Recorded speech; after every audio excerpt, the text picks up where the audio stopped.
Chicken চাউমিনটা কিন্তু দারুণ হয়। আমি সেদিন যখন পোস্ট করেছিলাম তখন তোমরা অনেকেই জানতে চেয়েছিলে যে চিকেন চাউমিনের রেসিপিটা আমি কিভাবে বানিয়েছি। তাই জন্য তোমাদের সবার কাছে কিন্তু নিয়ে চলে এসেছি যে আমি চিকেন চাউমিনটা কিভাবে বানিয়েছি। দেখো, এখানে আমি 500 মতো চিকেন ভালো করে কেটে কিমা কিমা করে রেখেছিলাম ধুয়ে। ঠিক আছে, তারপর একটু আদা রসুনের পেস্ট দিয়েছি, সামান্য নুন দিয়েছি, আর একটু হলুদের গুঁড়ো দিলাম, আর একটু জিরের গুঁড়ো দিয়েছি।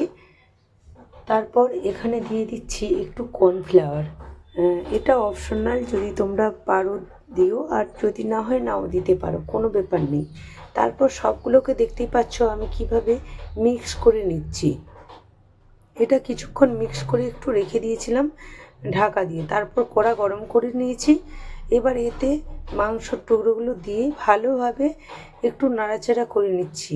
নাড়াচাড়া বলতে এখানে আমি কিছুক্ষণ একদম হালকা মিডিয়ামে রেখে দিয়ে একটু ঢাকা দিয়ে রেখে দিয়েছিলাম। তারপর ভালোভাবে উল্টে পাল্টে একটু ভাজা করে নিচ্ছি। তোমরা কে কে চাউমিন পছন্দ করো অবশ্যই কিন্তু কমেন্টে জানিও। আমার তো চিকেন চাউমিন খুব ফেভারিট। তোমাদের কার কার ভালো লাগে অবশ্যই জানাবে কিন্তু। তারপর দেখো, আবার একটা অন্য কড়াতে আমি তেল গরম করে একে একে আমি এগুলো ফ্রাই করে নিচ্ছি।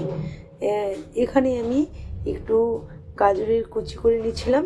যা যা সবজি তোমরা পছন্দ করবে সেই রকম দিয়ে দেবে। তারপর ওটা ভাজা করে তুলে রেখে দিয়েছি। সেই তেলেই আমি সামান্য পেঁয়াজ কুচি আর একটু কাঁচা লঙ্কা কুচি দিয়ে দিচ্ছি।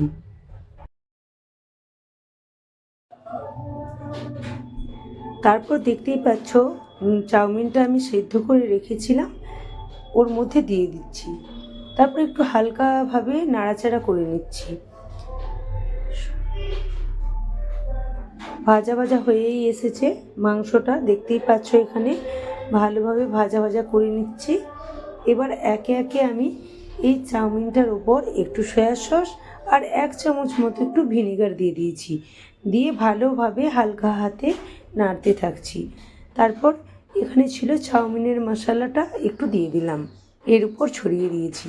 তারপর যে সবজিগুলো ভাজা করে তুলে রেখেছিলাম আর মাংসটা ভাজা করেছিলাম সবগুলো একসাথে দিয়ে দিচ্ছি। এইগুলো বাসে একবারে ইজি। এগুলো ভালোভাবে একটু নাড়াচাড়া করে নিচ্ছি। অবশ্যই কিন্তু তোমরা পুরো ভিডিওটা দেখবে।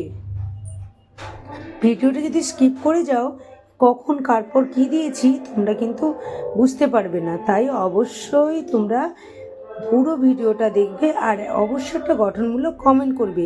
কেমন হয়েছে নিশ্চয়ই জানিও। আমার তো খুব ভালো লেগেছে, তোমাদেরও নিশ্চয়ই ভালো লেগেছে।